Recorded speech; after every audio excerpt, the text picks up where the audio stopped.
Thank you very much to the conveners for inviting me.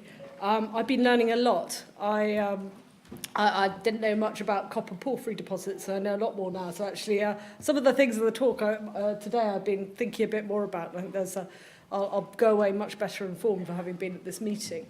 Obviously, it's the post-lunch slump. So I was at a meeting recently when I got everybody, the speaker after lunch got everyone to stand up and do some light stretching exercises, just to make you a bit nervous. I'm not going to do that right now. What I am going to do is play you a video of a lava lake. Could you... So this is courtesy of Emma Liu. This is the lava lake at Masaya volcano in Nicaragua. And the reason I wanted to start off with this is just to illustrate that I'm coming at this problem, or these problems, from rather a different direction to perhaps many of you in the room. So this is actually the first volcano I went to when I started my PhD research. Unfortunately, it didn't look like this at the time. The red hot stuff was way down a vent. We could hear it sloshing around like this. But you can see it's very energetic. It's churning around. You can see bubbles bursting on the surface there. Could you play it again? You can see bubbles bursting on the surface there. A lot of energy going on. A lot of gas coming off. So this is happening every single day of the year. And I guess that some of the stuff I'm going to share with you today really came from me sort of peering into lava lakes, as I say, sadly not looking quite like this, as spectacular as this, and thinking about the processes that were going on.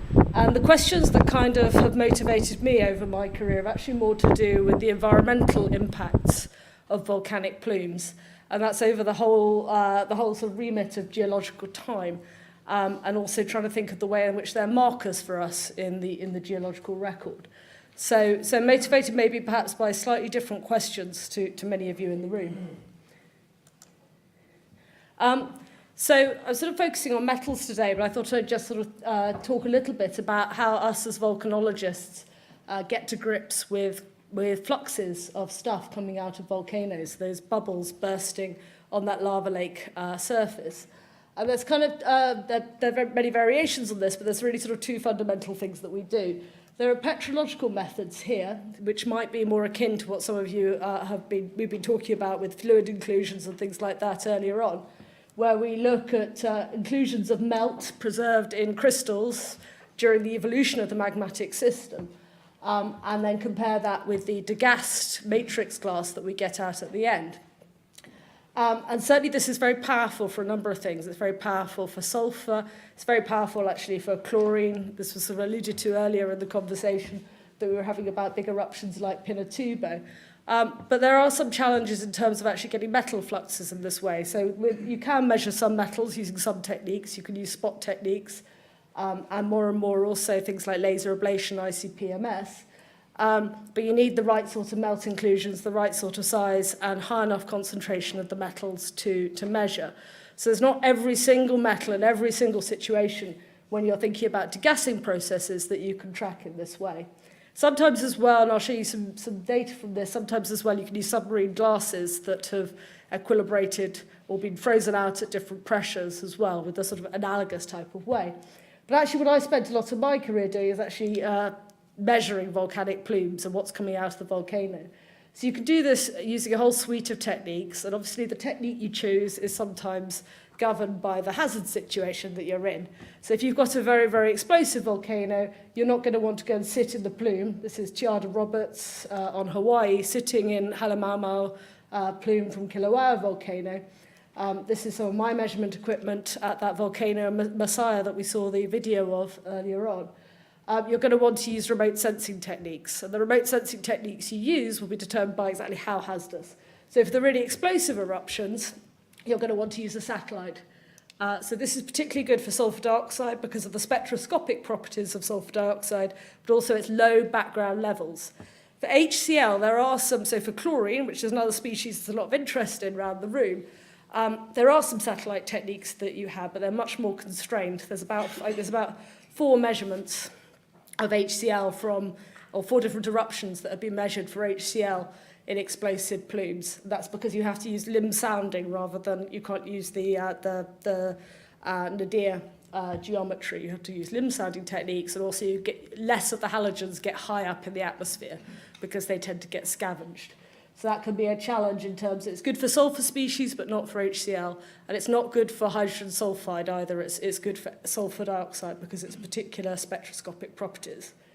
But if we sort of come down to Earth, we have some slightly remote sensing. That's not the technical term. Some slightly remote sensing options here. And this is an ultraviolet spectrometer pointing at one of Etna's craters here, measuring sulfur dioxide. So again, sulfur dioxide is kind of in the sweet spot in terms of measuring with remote sensing because it has low background and good spectroscopic properties in the ultraviolet, so you can use scattered radiation from the sun. And then FTIR, which is a technique that Maria used a lot on Montserrat, which with FTIR I can get, which is using the infrared. So here we're using the fire fountain as a source of infrared energy. You can get a lot more information on different species. So that's how you can get your information on HCl. Or you can come in and use the lower tech end of things where you have to sit in the plume. These are filter plaque samples here. I'll talk a bit more about them later. And they're also gas sensor boxes. And one of the things we're sort of pushing towards is also to start using unmanned UAVs, unmanned aerial vehicles. So this is very showing a lot of promise in terms of actually putting some of the gas monitoring equipment on. There are a few other challenges when if you want to measure particles or metals because they're very low concentrations in the plume.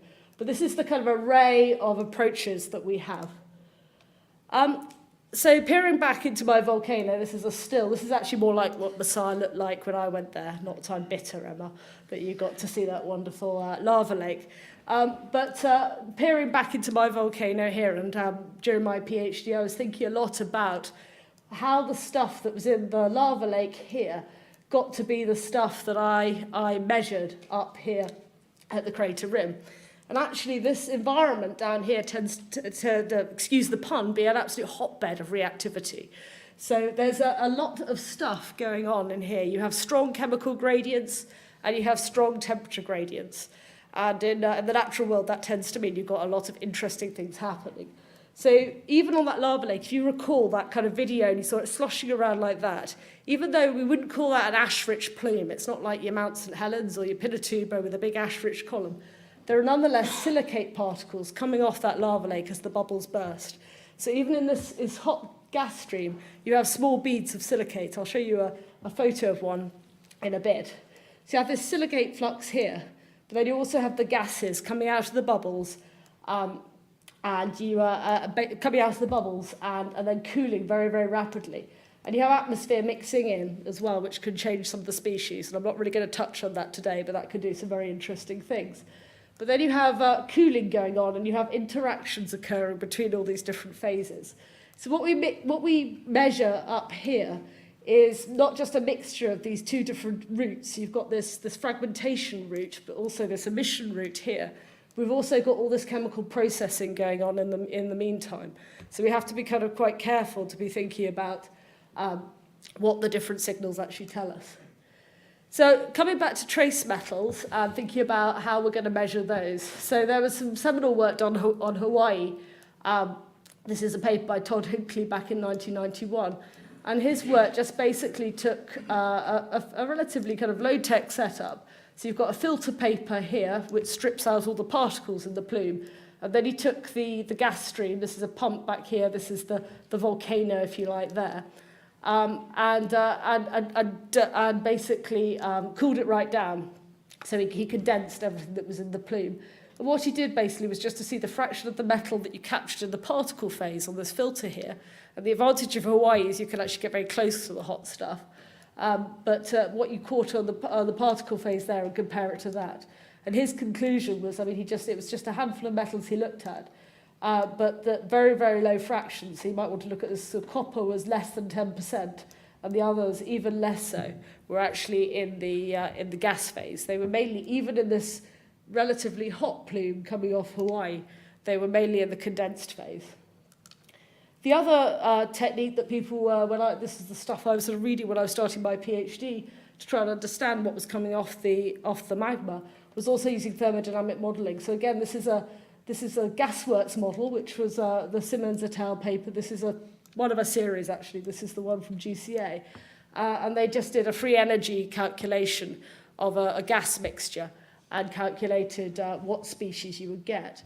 And the interesting thing they found, again, that they're mainly condensed by the time you get to ambient temperatures, or measuring temperatures, I should say. It can still be a little bit warm, a little bit toasty. And what you can't make out, because graphics have come a long way since this time, as well as obviously all our scientific understanding and thinking, but what you can't make out terribly well is actually a lot of these species, when they do those calculations, the metals are being transported as chlorides.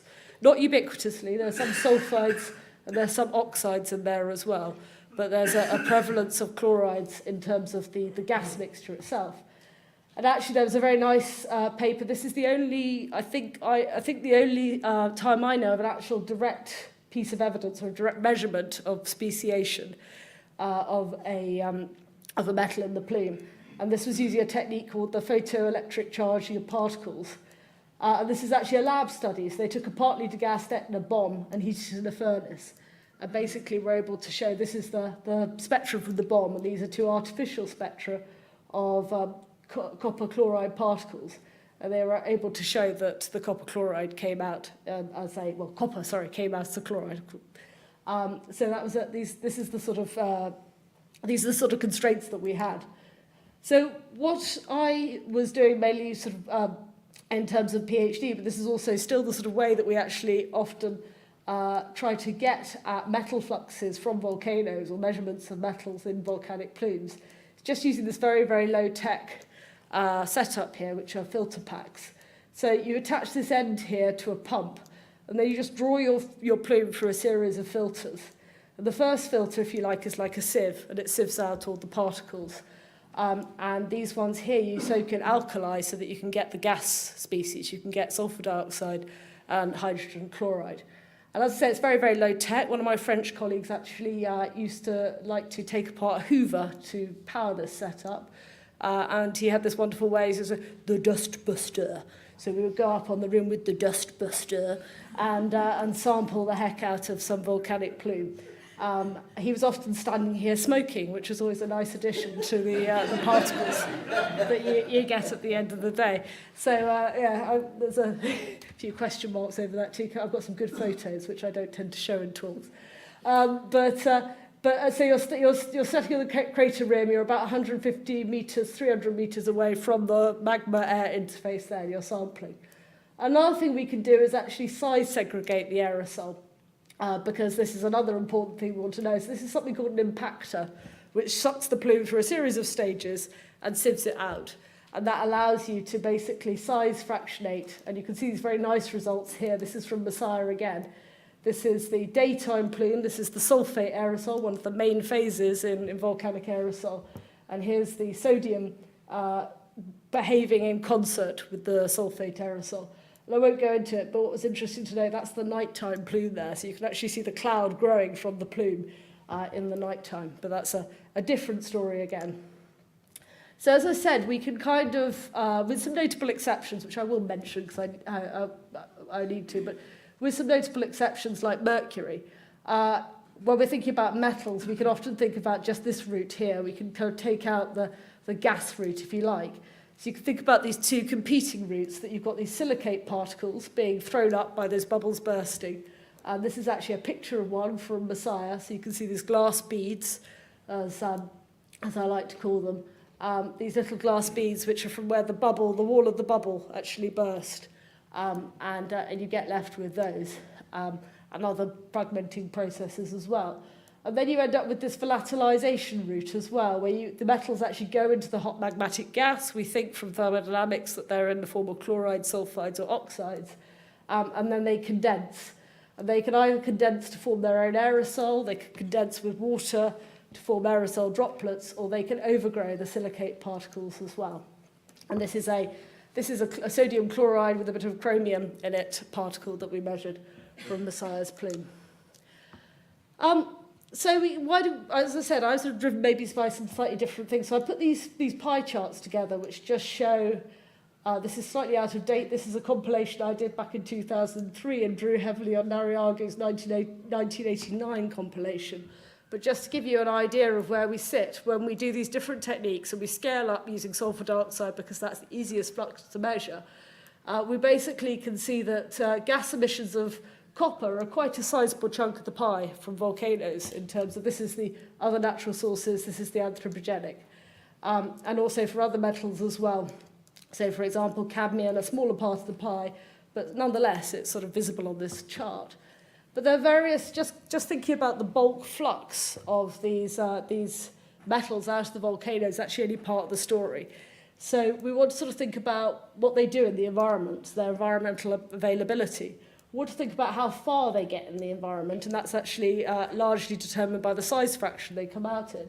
And then we also want to think about their chemical speciation, because that sort of relates to the environmental availability as well. And one of the ways that we can sort of think about that, and I'll sort of re-emphasize this later, is thinking about how much is coming out in the silicate phase and how much is coming out in that volatile phase there, because one of our hypotheses could be that that's what's affecting the speciation. So I just wanted to put this up just to remind me to say that, of course, this sort of diagram can be adapted for, this is Mount St. Helens, but for the very silica-rich explosive plumes as well. We have fewer measurements of metals from those in terms of the aerosol, perhaps for obvious reasons, that it's tricky to sit in a plume like this with your dustbuster and take measurements. But you could basically just push your plume, if you like, over onto that side of the diagram, where you get something that's much more silica-rich. And this is just to remind me to mention mercury, because I love mercury almost as much as Fran likes selenium. But just to remind everyone that there are also gaseous metals buzzing around as well. So I'm just going to tell a little story about this part of the diagram to begin with, which will just give you some broad overview. And then later on, I'll talk a bit more about this part of the diagram here, which might have a little bit more relevance to the meeting today. So I just wanted to, this is to illustrate really a large-scale question that we can ask using these sorts of data. So this is Mount Pinatubo, 1991, a very famous and large eruption. Very important for us volcanologists in terms of our understanding of the impacts of these big eruptions on the planet. This is the carbon dioxide record year on this axis here. And what you'll notice here is that what was observed after Pinatubo was a suckdown. Obviously, we haven't seen the recovery because this is an older article, but a decrease in carbon dioxide once you correct out the annual fluctuation after Pinatubo. A number of people kind of put different stories together about why that might be. But there's also been suggested that volcanoes or volcanic eruptions can have impacts in terms of carbon dioxide drawdown in the geological timescale as well. So this is actually talking about, this is something they called the SLIP hypothesis. Quite sure it sort of works as an acronym, I guess, but I don't know why it needed an acronym especially. But talking about the Eocene to Miocene time and basically this flare-up of explosive volcanism in the western US, very, very ash-rich, basically pushing things into an icehouse scenario in terms of Earth history. And the reason that people have proposed for this is actually to do with fertilization. I sort of wanted to put this story out there with you guys, because I guess a lot of times we're being told about pollution from metals. So I thought it was nice to have metals being the biological good guys type of story as well. So the hypothesis of being forward is actually that the world's volcanoes are able to fertilize the oceans. They're able to provide necessary metals for life into the oceans. And you can, this is actually a map of ocean nitrate. And one thing to be very aware about is that the dark areas here are where we don't have much nitrate. So that means that basically the nitrate is probably limiting, the macronutrient is probably limiting biology in those areas of the world. But these bright areas where there's loads of nitrate buzzing around mean that the bugs in the ocean are not being limited by nitrate. They're not macronutrient limited. They're actually being limited by something else. And the hypothesis goes, or the argument goes, that iron is what's limiting life in these regions here, and that volcanoes can actually provide iron to the oceans from the ash blankets that fall. And it's particularly important for photosynthesis. And there's been some studies basically looking at iron leaching coming off ash. And the reason that kind of relates back to our previous diagram is that we had that, remember they had the silicate stuff going, we have those overgrowths going onto the ash there from the volatile phases. But also in those overgrowths we have a bunch of acids which will nucleate in droplets around those ash particles, and they'll leach out the metals as well. So there's a bunch of studies that have shown that if you put fresh ash in water, you get iron coming off, and pretty much the periodic table, to be quite honest. And then there are also some satellite studies showing that this is an ash cloud from Kasatochi eruption, and you can see the ash cloud there. And then you can look at other sensors and you can actually see algal blooms going on. So it's not so striking as the ash cloud here because you've got a much messier black background, but you can pick out this area here. This is actually a station as well, and you can see it in the chlorophyll mean here like that. The problem with the remote sensing, though, is actually the ash in the water column can actually affect the properties here, and we can actually believe we see chlorophyll enhancement when we don't because of the ash in the water column. And some experiments. So actually, fortuitously, while the ash cloud from Yurkut was probably stranding at least a small percentage of the people in this room somewhere around the planet in terms of cancelled flights and things like that, there was a boat bobbing around on the Northern Atlantic that collected a load of the ash and then did these experiments basically with taking tubes of seawater and fertilising it with ash and saw these responses. This is chlorophyll here, this is time, and you can see this is an FE control, so FE spike, and then we've got these ash controls going up here. So we wanted to repeat these experiments, but in the Southern Ocean, which, if you remember back to that last diagram, was some of the most iron-limited waters in the world. So we took some ash from Tom Browning, who was a PhD student with Oxford, took some ash from Chaiten and some ash from Etna, and took it down to the Southern Ocean on a cruise, and did these same experiments with actually taking communities of, so if you're biologically minded, you can see the different communities of bugs that we had in these samples, and he sampled them. I don't want to sort of go through this in too much detail, but I think that I just want to take you to the bottom line, actually. So these are measurements of the bug's activity. And the very interesting thing we found there was actually that the ash was better at fertilising the oceans than the iron spikes. And these iron spikes have been, this is the size of a study that they actually did adding iron to the ocean, which was thought to sequester a few thousand tonnes of carbon. And these are sort of proposed as geoengineering solutions for our planet. And actually the ash in the Southern Ocean was believed was actually more effective at fertilising the bugs than the ash was. And we think that's because, as I said, these put out the periodic table, and we think that was because of manganese co-limitation. So I kind of wanted to put that out there just to show the quite big scale of the sort of environmental impacts that volcanic metals can actually potentially have, and also that they aren't always the sort of metals in the environment aren't always the complete sort of negative story that sometimes.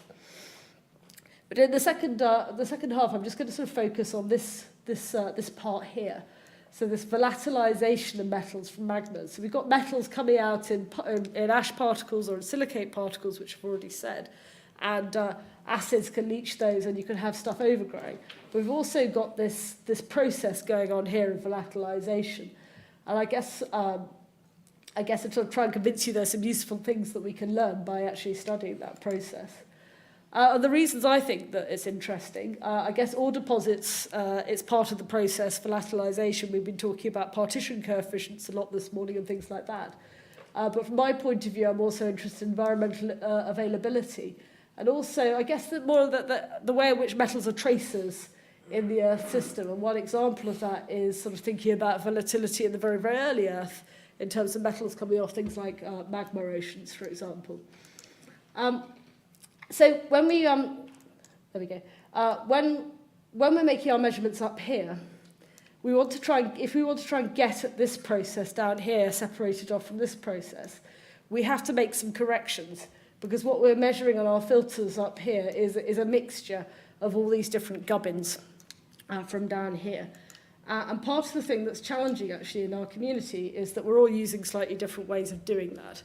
So this is just a sort of a table that I put together in summary, and these are just three of the ways that people have used. So we've got emanation coefficients, which is when you just take this is actually best applied to suites of submarine glasses, and you take the initial metal concentration and subtract away the final metal concentration on the top there and normalise to the initial, and that gives you this emanation coefficient. So it's actually only a very, very few examples when you can actually really measure those, and they're often calculated by reference to other ones, which introduces a whole raft of assumptions. Perhaps the most widely used are these enrichment factors. And this is where you take the ratio of your element to a reference element in the plume and normalize it to that in the magma. So it depends what element you choose, and different studies have chosen different elements, so that's part of the problem there. And the other problem is you can get variations in those from day to day because of how much ash you've got in the plume. You've got different components of, if you've got a more explosive lava lake on that day, you get more of this silicate stuff. And that can change that, although it shouldn't change the order of the elements at different ones. Or you could do something that Sandra Yuppa did back in 2003 on the Etna samples, which is a weighted ash correction, which is sort of similar to this, but just use the rare earth elements as your baseline, as your non-volatile elements there. And he normalized that, did a correction. So that gives you how much ash you have in your sample, but doesn't actually tell you anything about the volatility. So kind of what we would so what we would like is a way of comparing these. So we'd like, and as I said, sort of part of the reason we'd like this is because one of the things that we want to know about is the fate of metals in the environment. And one of our hypotheses could is how volatile the metals are actually determines all of these different factors here. Perhaps less so the chemical speciation, but certainly the size fraction and the environmental availability. So what we started to try and do is when we take these samples, we take these filter packs in the field. This is a very busy diagram, and don't worry, I'm going to kind of break it down for you. But what we started to try and do is do something called sequential leaching. So rather than just dissolving everything in HF and analysing that through the ICP-MS, we're trying to do it in stages now. We're trying to do distilled water and then do this rather sort of bizarre mixture of things which looks for moderately labile metals, and then do the HF digest so that we can understand more about how available these different species are in the environment. And so we're interested to see if that relates to the volatility, if that relates to anything predictive about how the processing is occurring in the plume. So what we have here is these dark colours are the water-soluble fraction, and then as you go lighter, you go into the silicate fraction. So that's the HF fraction, and that's the water-soluble fraction there. And we've got the lithophile elements, so it's the rock-loving elements here, and then the chalcophile elements, the sort of the sulfur-loving elements here. So you might predict that these are going to be coming out mainly in the rock, in the bubble bursting phase here, and these might go through a more volatile route like that. So we do see a sort of broader, darker pattern on this side of the diagram than on this side of the diagram here, but there's certainly a lot of complexity here. So although you might think these triangles here are your enrichment factors, the higher the triangle, the more volatile your elements are. So although you might think that the higher the triangle, the more black you have, and you certainly see that in some cases, like cadmium over here, and tellurium, for example, here. But then you have examples like bismuth here with a very high enrichment factor, which is actually mainly in the moderately labile fraction here. And you also have examples like vanadium here, which have a lot of water-soluble component, despite not being very volatile at all. So there's quite a lot of complexity we still need to tease out in terms of understanding this. This is a similar plot. Actually, I won't go through this, but this is just we did the same thing at Holloran in Iceland, just for comparison. Although for some reason Evgenia has switched the color scheme just to keep me on my toes, so that these light colors are now water soluble and the other way around. But again, it's really telling the same story. There are broad patterns, but also a lot of complexity. But as I said, what we really like is a sort of move towards a systematic understanding of metal volatility from these volcanoes. So I have to say that most of the measurements that we have at our disposal are from basaltic systems. And this could be a really important thing to put in your minds, given that we've been talking about much more evolved systems earlier on in the day.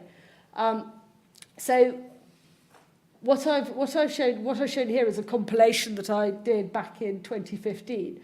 These are the emanation coefficients. These are actually from Hawaiian glasses.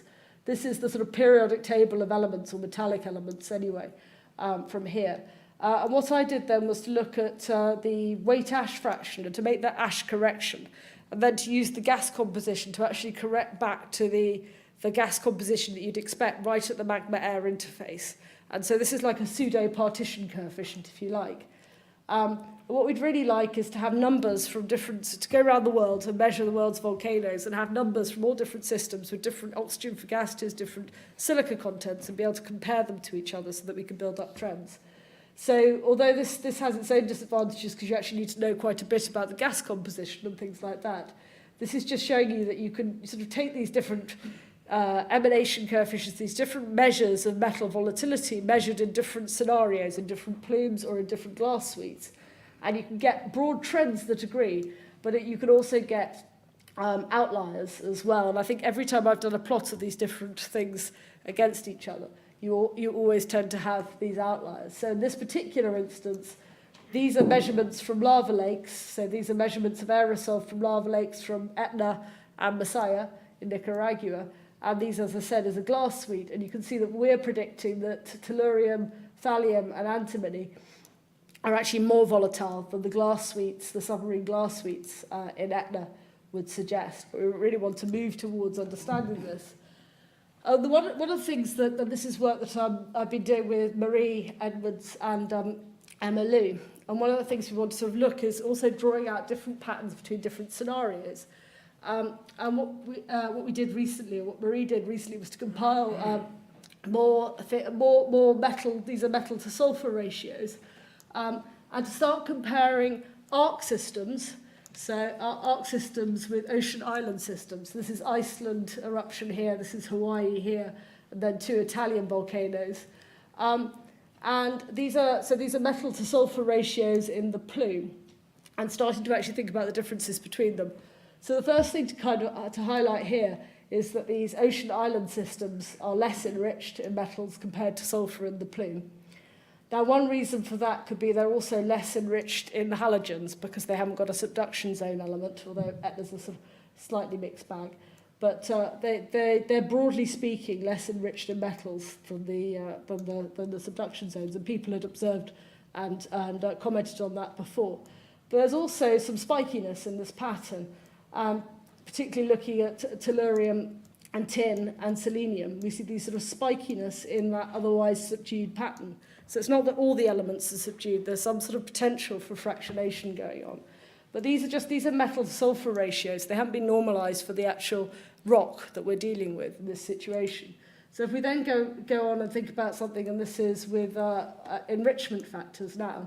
So we've moved from metal to sulfur to enrichment factors, so we've now taken into account what lava, what rock we're actually thinking about. We noticed this pattern is slightly muted, and we've now arranged these in order of volatility from the ocean islands. And what Marie did here was also to compile from the literature sulfide silicate melt partitioning coefficients and aqueous fluid and silicate melt partitioning coefficients. And what we see here is that there's a sort of broad trend. So this is the sulfide silicate partition coefficients of the ocean islands following these dark bars here, and it's really particularly governed by these 3 data points up at the top here, and tellurium is really the most convincing with this, whereas with the arcs we're seeing this sort of dip down in tellurium. Now this is based on a small amount of data, so it's really just a hypothesis at this stage. But the other thing we put this together with is the observation of the sulfides. These 2 are from Holleran, from the Icelandic eruption here, and this is from Kilauea up here. And Emma's going to talk more about this tomorrow, but observations basically, particularly from Holleran, of these sulfides breaking down in the lavas from the eruption. So that was another piece of evidence that we brought into this. And the other thing was thinking about this new paper by Mongol et al., basically looking at the way in which sulfide globules might actually be transported higher up into the magma system.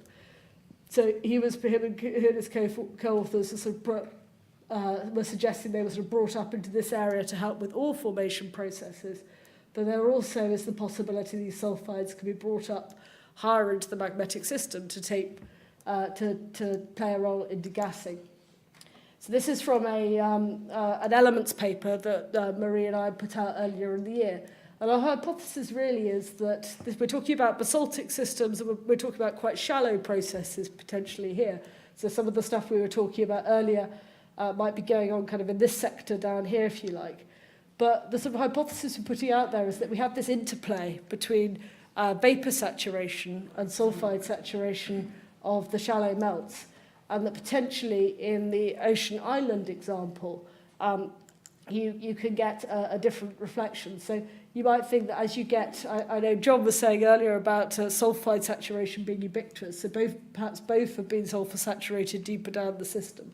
But in terms of the shallow processing, and also remember that we're in the basaltic end of things, so we've got something slightly different going on there. You could have the scenario where you don't have shallow sulfide saturation in the more oxidized and more water-rich arc magmas. You have vapor saturation, or you sequester your sulfides before they can get involved in the degassing process.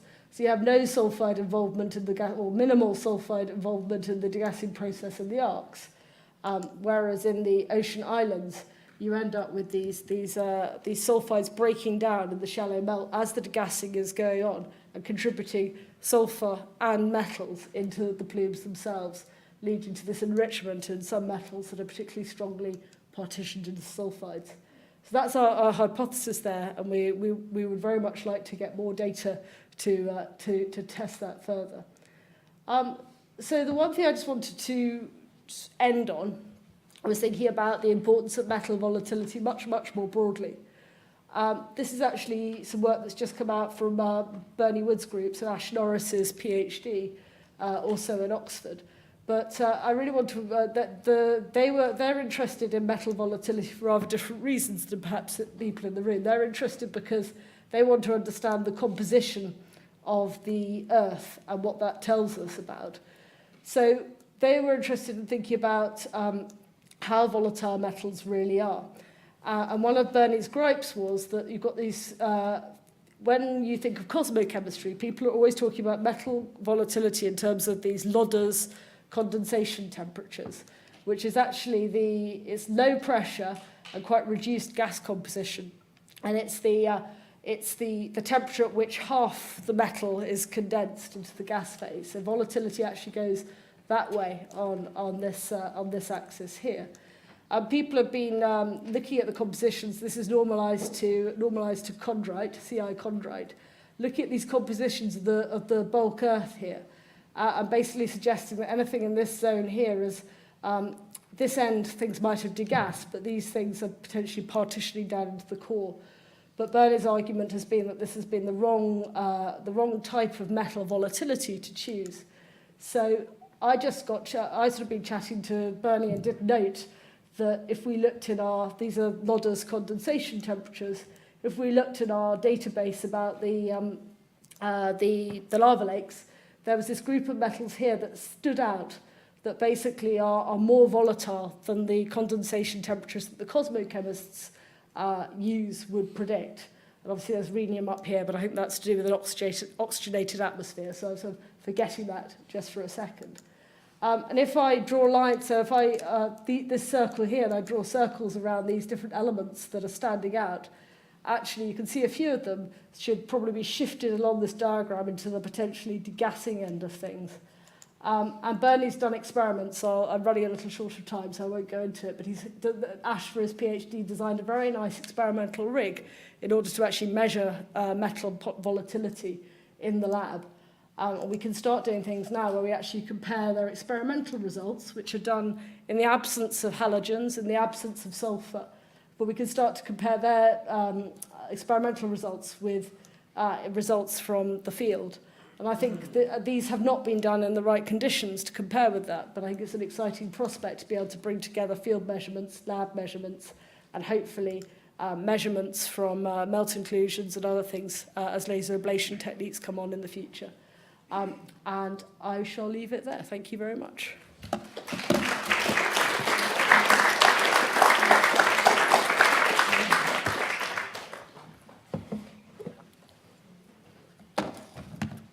Thank you for a very interesting talk there. Has anyone got any questions they'd like to put? Mate, you all stand up and stretch otherwise. Yeah.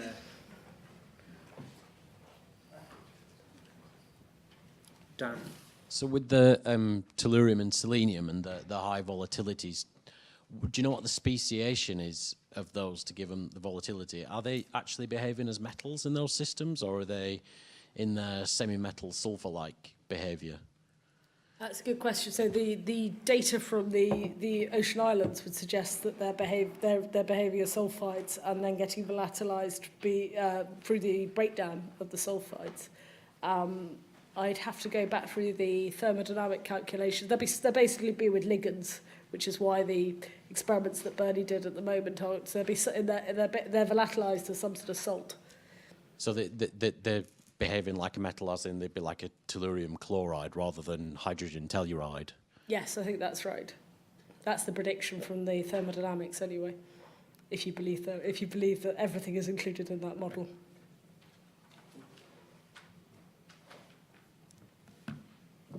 So, anyone else got any questions? Okay, you got Cool. fly, mate.